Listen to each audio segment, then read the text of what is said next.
childhood. As a kid, um, I had a lot of skin issues. So growing up, I had chronic bumps up and down my arms. I had white patches on my elbows. I had white patches on my face. And it made me really self-conscious, especially I think it really started in middle school. And I went to see doctors, I went to see dermatologists, and nobody really could figure out why this was happening.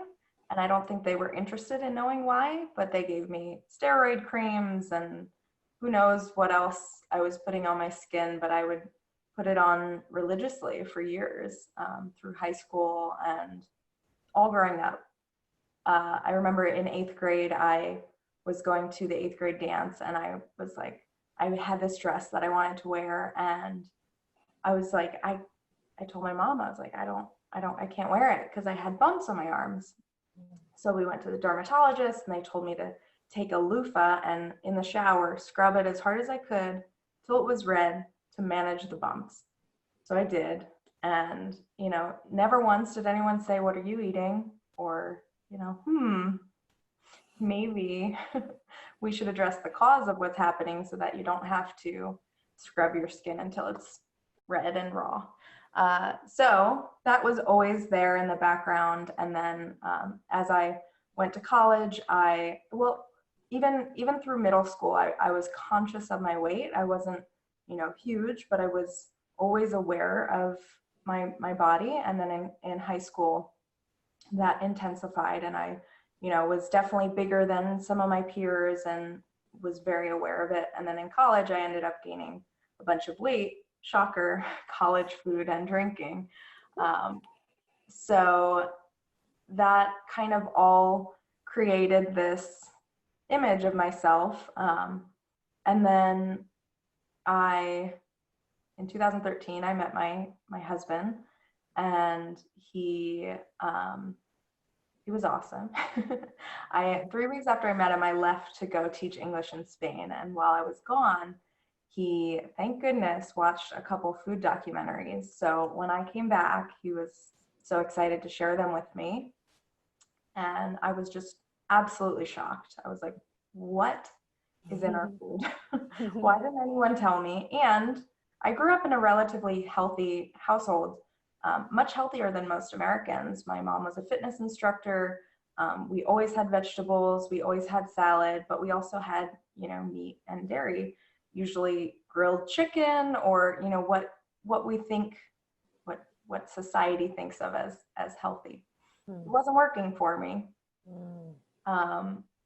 And I remember even in high school, like my dad said, like I had the greatest willpower because I wouldn't eat the chips on the table if we went out to a Mexican restaurant. I was like really conscious, but I still was, not putting the right food in my body, so it wasn't working. So when my husband, his name's Deepak, he showed me Food Inc. and Hungry for a Change, and those are very broad, general food documentaries. They're not plant-based, but it started me on this journey of research and really exploring what is in our food. Growing up, I also was really passionate about being in the kitchen with my mom. That was like our special bonding time. And I'm one of 4 kids, so for some reason, none of my siblings had the same desire to be in the kitchen. So that really was something that I loved. And in 8th grade, I wanted to be a pastry chef. So we had this one career day that I remember, and we were in the computer lab and we were researching these careers. And I found out that pastry chefs make, on average, not that much money, have terrible hours, and work, the worst hours. So I abandoned that, which thank goodness I did, because if I had gone down that path, I probably never would have found this lifestyle or would have been resistant to it.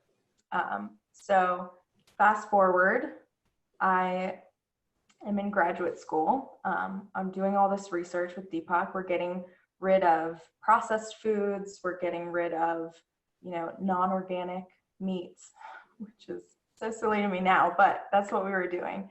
and we were eating a lot less animal products, to the point where after a couple months, I was eating pretty much plant-based without really knowing it. And then there were these tiny moments where I was like, I think I have to give up chicken.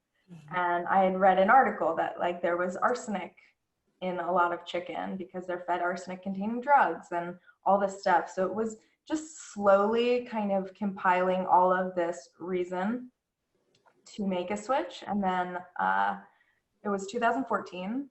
We were driving to Ohio with my family for Thanksgiving, and my mom's from Ohio. So it was a 7-hour drive. For some reason, she bought me Eat to Live by Dr. Furman because I grew up with his daughter. And not for some reason, she was like, you're into healthy eating, but she had no idea what she had just done. So I actually read pretty much the entire book on the ride home. And that day, it was the day after Thanksgiving, I was like, I'm plant-based. I'm done. I didn't feel good after Thanksgiving, even though I still ate healthy. And that was the day that I made the decision. And then since then, it's been, quite the journey, and it's been the most rewarding thing that I've ever done. Absolutely.